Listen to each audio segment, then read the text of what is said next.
Hello বন্ধুরা, welcome back to my channel. আমি জয়া মল্লিক। আজকে ছোট্ট ব্লগটা শুরু করলাম। সকাল সকাল ঘুম থেকে উঠে চলে গেছিলাম হাঁটতে। আজকে খুব গরম বাইরে, তবুও হাঁটাটা বন্ধ দিই না, কারণ গরমে কষ্ট হলেও হাঁটাটা খুবই দরকার। আমাদের গ্রামের পরিবেশটা কত সুন্দর দেখো। সকালে এই শান্ত গ্রামের পরিবেশে হাঁটতে গেলে মনটাও ভালো থাকে।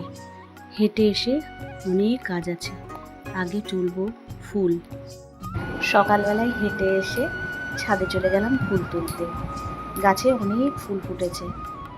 ফুলগুলো দেখো কত সুন্দর। নিজের গাছের ফুল তুলতে খুবই ভালো লাগে। সাদা জবা ফুল, তার সাথে লাল জবাও আছে, কিন্তু লাল জবাটা আজকে ফোটেনি। ওটা শুধু কুঁড়ি হয়ে রয়েছে, ওটা কালকে ফুটবে। তারপরে অন্যান্য গাছগুলোও রয়েছে।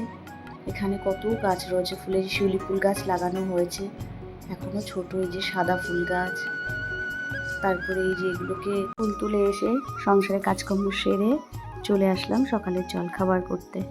সকালে আজকে আর ভাত করব না, সকালে গোলা রুটি করব। অনেকদিন গোলা রুটি খাওয়া হয় না। পেঁয়াজ কুচি, টমেটো কুচি, লঙ্কা কুচি দিয়ে গোলা রুটি। এই গোলা রুটিটা খেতে খুবই ভালো লাগে।